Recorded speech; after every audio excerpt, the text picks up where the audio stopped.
सोनापुर गांव की सीमा पर नहर के किनारे वाले खेत बहुत ही उपजाऊ थे। वहां की धरती मानो सोना उगलती थी। ये सारे खेत बसंत नामक भोले भाले किसान के थे। उसके खेत के किनारे शिवजी का छोटा सा मंदिर था। बसंत शंकर जी का पक्का पुजारी था। उसके आसपास वाले खेत जग प्रताप नाम के दबंग रईस के थे। जग प्रताप अपने नौकरों के साथ अपने खेतों को देखने आया था। उसने बसंत के खेतों को ललचाई निगाह से देखा और बोला, वाह, कितनी जानदार फसल है। काश ये हमारी होती। हमारा पूरा फार्म हाउस लगभग तैयार है, लेकिन बीच में ये खेत बसंत के हैं। अगर ये मुझे मिल जाएं तो हमारे वारे के न्यारे हो जाएं। नौकर ने पूछा, वारे न्यारे कैसे होंगे मालिक? अरे एक सेठ मेरा दोस्त है, उसको साझेदार बनाकर यहीं पर मैं एक चीनी मिल बनवा दूं तो ये मौके वाला खेत हमें लाखों रुपए की इनकम कराएगा। बिल्कुल सड़क के किनारे है ना। लेकिन सरकार, बसंत बेचने को तैयार नहीं होगा। वो अपने खेतों को अपनी जान से भी ज्यादा प्यार करता है। दूसरा नौकर हंसते हुए बोला, अरे आधा पागल है, कहता है खेती हमारी रोजी रोटी ही नहीं बल्कि हमारी माँ है। अरे वो पागल तो है ही। हमने इतने सारे रुपए देने के लिए कहा, लेकिन वो तैयार ही नहीं हुआ। अब खेत तो हमें उसका लेना ही है। देखो अब मैं क्या करता हूँ। बसंत ने अपने खेतों में बैंगन की फसल बोई थी। फसल बहुत ही अच्छी थी। चारों तरफ लहलहाती फसल की हरी हरी चादर सी बिछी थी।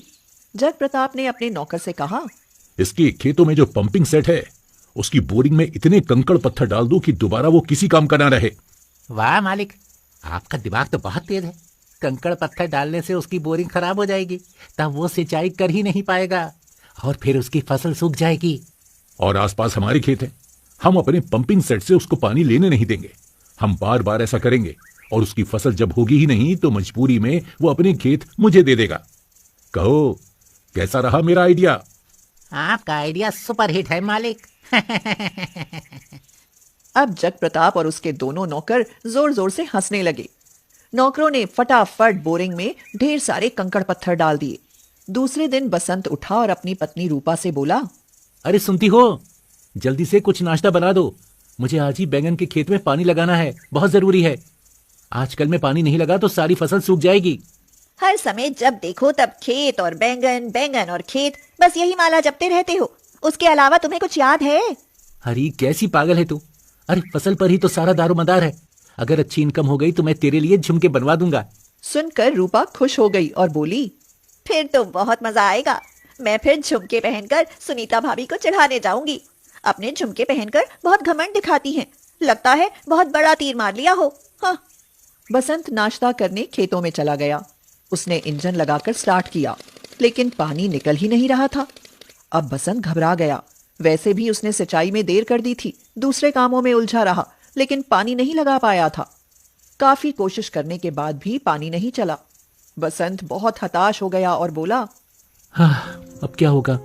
आसपास तो जग प्रताप के ही खेत है, उससे कहकर देखता हूँ। वह जग प्रताप के पास पहुंचा और कहा, दादा, मेरे खेत की बोरिंग खराब हो गई है। आप मुझे अपने पंपिंग सेट से सिंचाई कर लेने दीजिए। मैं पूरा खर्चा दे दूंगा और आपका एहसान मानूंगा। जग प्रताप अपने मन में बहुत खुश हो गया, परंतु ऊपर से दिखावा करते हुए बोला, मैं तुझे जरूर पानी दे देता, लेकिन मैं क्या करूं? मुझे भी तो सिंचाई करनी है। और तू तो जानता है कि मेरे कितने ज्यादा खेत हैं। कम से कम 15 दिन लग जाएंगे। उसके बाद ही मैं तुझे पंपिंग सेट दे सकता हूं। यह सुनकर बसंत बहुत ही निराश हो गया और खेत के छोर पर बने हुए शिवजी के मंदिर में जाकर बैठ गया और रोने लगा। मैंने अपनी गाड़ी कमाई के रुपए इसमें लगा दिए हैं। अब मैं बर्बाद हो जाऊंगा। भगवान, तुम ही कुछ मदद करो। फिर वह अपने घर चला आया। क्या हुआ? तुम इतनी जल्दी क्यों लौट आए और इतने परेशान क्यों हो? लेकिन बसंत ने कुछ नहीं बताया और कहा, कुछ नहीं, तबीयत ठीक नहीं है। उसी रात को बादल घिरने शुरू हुए और खूब झमाझम बारिश हुई। चारों तरफ के खेत, नदी, तालाब सभी पानी से लबालब भर गए। बसंत का खुशी के मारे कोई ठिकाना नहीं था। वह आसमान की ओर हाथ जोड़ते हुए बोला, प्रभु, तेरी लीला अपरंपार है। उधर जग प्रताप ने जब बारिश को होते देखा तो वह क्रोध से चीखने चिल्लाने लगा, लेकिन वह कर भी क्या सकता था। बसंत के खेत में अब बैंगन के लहलहाते पौधे बहुत तेजी से बढ़ रहे थे। कुछ ही दिनों में उनमें खूब ढेर सारे बैंगन लद गए। बसंत अपनी फसल को देखकर फूला नहीं समाता था। जग प्रताप को जलन के मारे नींद नहीं आती थी। वह मन ही मन में सोचता रहता, अब मैं क्या करूं? बसंत की फसल के बैगन अब तैयार हो गए हैं, इनको बेचकर वो तो मालामाल हो जाएगा। जग प्रताप से नहीं रहा गया तो वह रात में अपने ढेर सारे नौकरों को लेकर खेत में पहुंचा और अपने नौकरों से कहा, इसके सारे बैगन तोड़ दो और पौधों को काट कर फेंक दो। सब लोगों ने ऐसा ही किया। जग प्रताप ने बसंत के सारे बैंगन चुराकर बेच डाले। जब सवेरे बसंत वहां पहुंचा तो उसने देखा कि उसके खेत के सारे पौधों का नाश हो गया है, वहां कुछ भी नहीं बचा है। वह तो वहीं बैठकर जोर जोर से रोने लगा। तभी उसने एक जादुई नजारा देखा। उसके पूरे खेत में बैंगन के नए नए पौधे उगने शुरू हो गए। देखते ही देखते उसका पूरा खेत पौधों से भर उठा।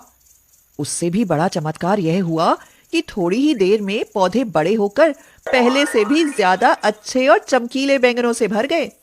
यह देखकर बसंत खुशी से उछल पड़ा और शिवजी के मंदिर की तरफ हाथ जोड़ते हुए बोला, प्रभु मैं समझ गया, ये सब आपकी माया है। आपके होते हुए मुझे कोई भी दुखी नहीं कर सकता, और अब तो ये मेरी फसल पहले से भी दुगनी अच्छी है। उसने सारे बैंगन तोड़ लिए, लेकिन उससे भी बड़ा जादू देखकर वह दंग रह गया कि जितने बैंगन उसने तोड़े थे उतने ही बैंगन फिर से पौधों में लग गए। अब वह रोज बैंगन तोड़ता, फिर उतने ही बैंगन और लग जाते हैं। उसके पास तो रुपयों की बरसात होने लगी है।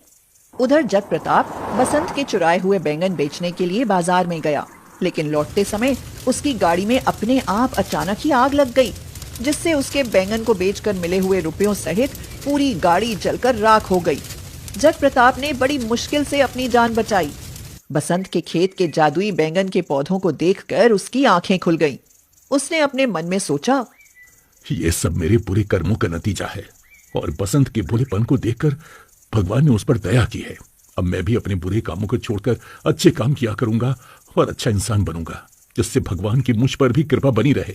अब जग प्रताप भी सुधर कर एक भला आदमी बन गया। अब वह सबकी मदद करने लगा था।